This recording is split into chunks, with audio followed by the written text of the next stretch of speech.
So the boss, as we go into phase one, um, there's 3 rooms on this, um, and we start out in room 1, and then it's sort of like if you remember Mythic Sisters, as you cross the barrier, um, it does a damage explosion.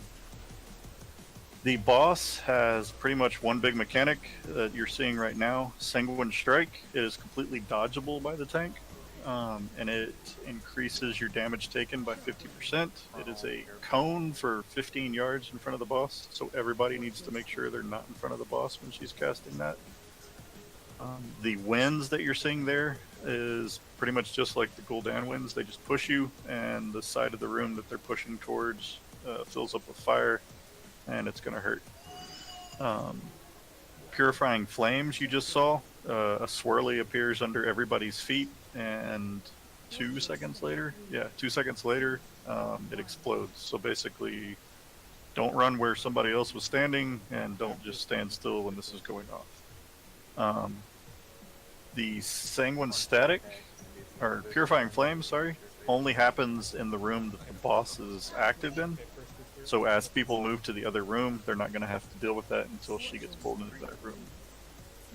It's pretty much just like Volcanic on, a Mythic Plus. Just don't be on it when it explodes. The Wind Tunnel happens on all the rooms, so as you move over, you're going to have to deal with that just the same. And then as we move through the fight, so every time somebody crosses the barrier, like you just saw that person do, it deals, I want to say it's 20k damage, 50k damage. So it's like Sisters? Yeah, it's like Sisters. We're going to have an order on which we send people over, and Notions will be calling that, like, Group A go, Group B go, that sort of thing. And that is each person, right? Yeah, each person that goes across causes raid-wide damage. I want to say it's safe to send like groups of 3, and if there's a cooldown running, groups of 4 across. And each time the person crosses the barrier, an ad is going to spawn. If you want to go ahead and pull up the other video, Melon. So the people that go on the other side are basically going to be in charge of killing these ads. We're probably going to send one of the tanks early, and then mostly melee and classes with a lot of burst damage. People with like sustained single target are probably going to stay really late on the side with Mother to keep that damage up. But you see here the mage came over, and then those little kind of ghost follow him in, and then it turns into an ad. The ads die really quickly, at least they did during the last testing. They have an interruptible cast that deals raid-wide damage, and it's a dot on everybody. It's really nasty to heal through if it gets off. So as of testing, this could be interrupted, stunned, gripped, pushed back, any of those sort of things to break the cast. We're probably going to send something like, Rogue Warrior on the pull or something like that, and then the tank in the next group. So we just got to make sure that these don't get cast off.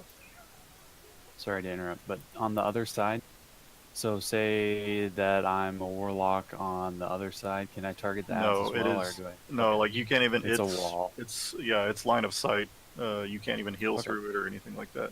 Apparently, there was work though. There was a point where those worked.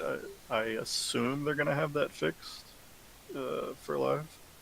But yeah, there was a point where if you cleaved the ads or did ground effect AoE with the boss right next to it, it would still hit her.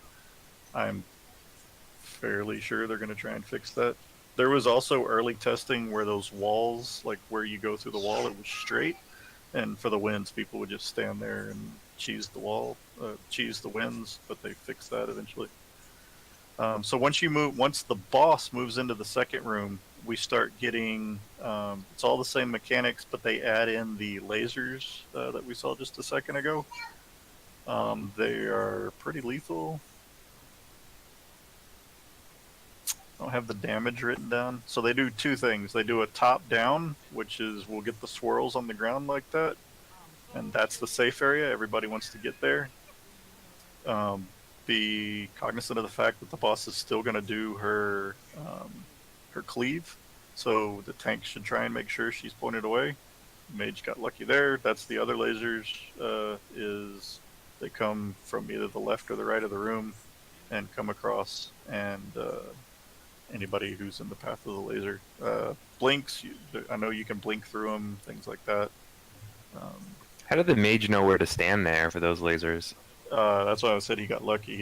He didn't even look to see where they were coming from, as far as I can see. So there's like a spawning animation for the laser? Yeah. You can see him on the wall. Yeah, you see him on the wall, and the same little lights that appear on the floor, there'll be one that spawns where the opening is going to be. I see. Well, okay. Like, see right there. For the side ones, it's literally just they show up on the wall Okay. and just sit there for a That second. was enough time. So as long as somebody's looking over there, you could call out what lane to be in or whatever if you have marks down. Okay, go ahead and just pull up the third one, Melon.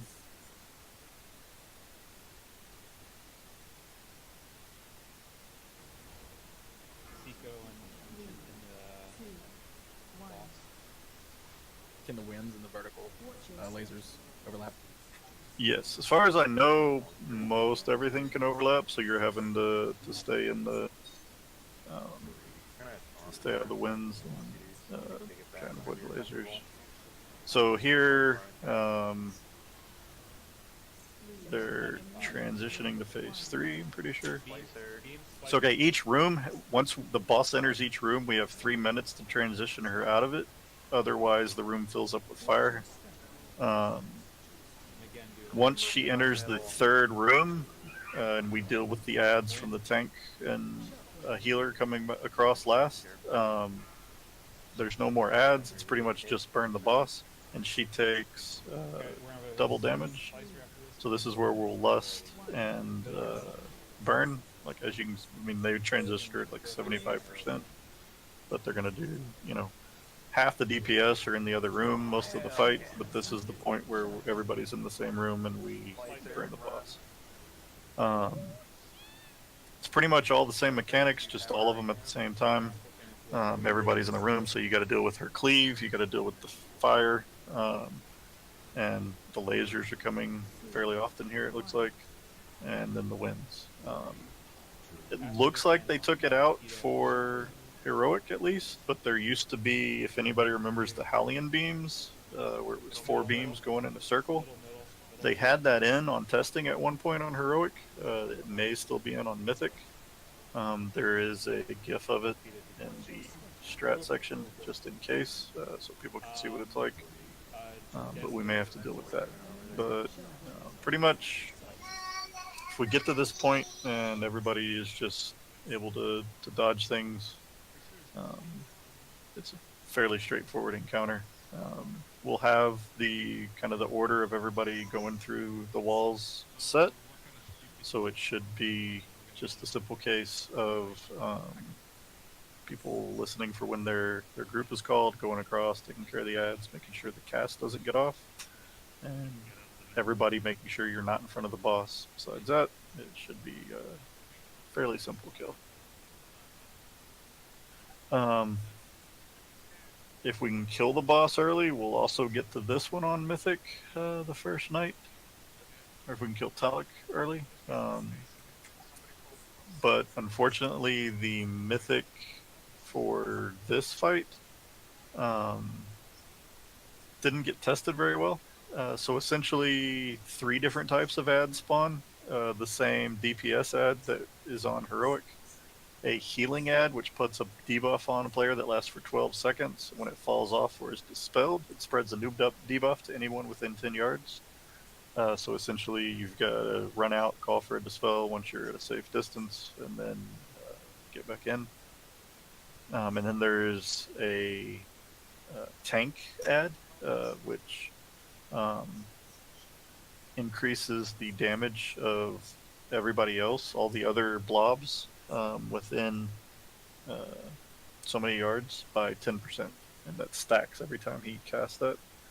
but none of these were working when they tested this on Mythic, so we don't have any footage or examples of how they actually work. My assumption is that these spawn when that type of player goes across, or it's going to be in a set order, and you've got to kind of move your group across to handle them in a particular way. But I'm sure we will be able to find out that information on the first night of Mythic. Other guilds will probably have killed it before we get to it. Okay, any questions on Mother? Also appears fight ends at 10%. Oh, yeah. She goes friendly at 10.